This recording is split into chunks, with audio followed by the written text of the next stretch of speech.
नमस्कार मंडळी, कसे आहात सगळे? मस्त आहात ना? तर आज मी ना रेसिपीचा व्हिडिओ टाकणार आहे, तो म्हणजे आपली गव्हाची खीर. तर आज आहे हनुमान जयंती आहे आज. तर हनुमान जयंतीची ना खीर करतात, कुठे लापसी बनवतात. पण खीर आणि लापसीमध्ये बराच बदल आहे आणि खूप फरक आहे चवीलाही आणि बनवण्यातही.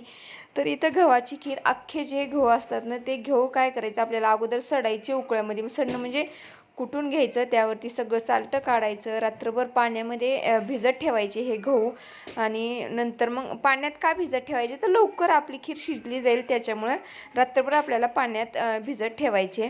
तर मी रात्रभर पाण्यात भिजले आणि दुसऱ्या दिवशी सकाळ सकाळ हे आता मी खीर शिजवण्यासाठी, गहू शिजवण्यासाठी टाकलेले आहेत आपले.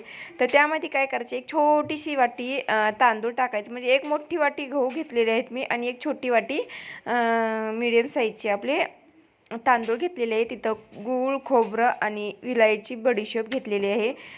तर काय असतं ना मंडळी, हनुमान जयंतीला ना बऱ्याच ठिकाणी गावोगावी ना गव्हाची खीर म्हणून प्रसाद बनवला जातं.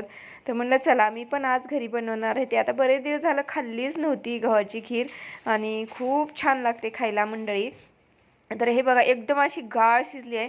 तर कुकरला वगैरे काहीच लावलेलं नाही मी, कारण कुकरलाही लावतो आपण. तर काय होतं ना, कुकरमध्ये म्हणजे शिजवायची म्हणजे खूप राडा होतो. शिट्टीमधून बाहेर पाणी येतं, त्याच्यामुळे सगळं आपलं त्यामध्ये पाणी आहे ना, ते पाणी निघून जातं. त्याच्यामुळे त्याला असं दाटसरपणा येत नाही आपल्या त्या खिरीला.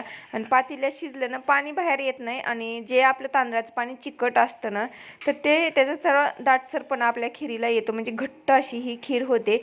तर इथं खोबऱ्याचे काप करून घेतले आहेत, गूळ खिसून घेतलेला आहे, बडीशोप आणि विलायची भाजून आता मी वाटून घेणार आहे. हे सगळं साहित्य आपल्याला ना, खीर आता माझी म्हणजे आपली जे खीर आहे ती शिजलीच आहे. आता मी त्यामध्ये गूळ, खोबरं, विलायची, बडीशोप ही कुटून टाकलेली आहे. तर म्हणजे शूट घ्यायचं, व्हिडिओ घ्यायचं ना लक्षातच राहील नाही. तर अशा प्रकारे हे खीर बघा किती छान मस्त अशी, कलर देखील आपला गूळ टाकल्यानंतर कसा कलर आला, तसा एकदम असा हा कलर आलेला आहे. आणि वास तर एकदम छान येत आहे विलायची बडीशोपचा. आणि त्यामध्ये थोडंसं तूपही टाकलेलं आहे मी शिजवताना, कारण अजून खायला स्वादिष्ट लागेल त्याच्यामुळे. तर एकदम अशी गाळसर अशी ही, एकदम म्हणजे काय, आपण जर तोंडात टाकली तर नाही विघरेल अशी ही खीर शिजली आहे. तर खूप मऊसूद अशी ही आपली गहू आहे ना, ते अख्खा गहू शिजलेला आहे.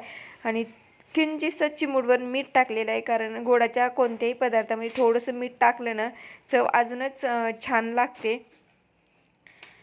तर अशा प्रकारे माझी ही गव्हाची खीर झालेली आहे. साधी सोपी रेसिपी आहे आणि आपण कधीही, आपल्याला जर गोडाचा पदार्थ खायची इच्छा झाली असेल आणि नवीन खायची इच्छा झाली असेल ना, तर नवीन म्हणजे दररोज ते खाऊन कंटाळा जर आला असेल तर ही रेसिपी, आणि जर ही खीर केली ना, 1 ला 2 दिवस तर सहजासहजी टिकते, ह्याला काहीच होत नाही. तुम्ही फ्रीजमध्ये खाऊन ठेवून 2 दिवस ही खाऊ शकतो.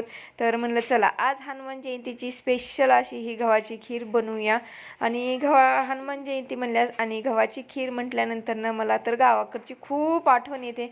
म्हणजे काय ना मंडळी, गावाकडं गव्हाची खीर आणि त्यासोबत चिंचची कढी, मस्त असं हे म्हणजे स्वादिष्ट जेवण म्हणायला हरकत नाही आहे. तर हे बघा, आता प्लेटमध्ये टाकलेले, त्यावरून अजून थोडंसं तूप टाकून मस्त असे हे, तुम्ही त्यामध्ये दूध देखील घालू शकतात, कारण दूध टाकल्यास अजूनही छान लागते. तर आता गरमागरम मस्त अशी खीर.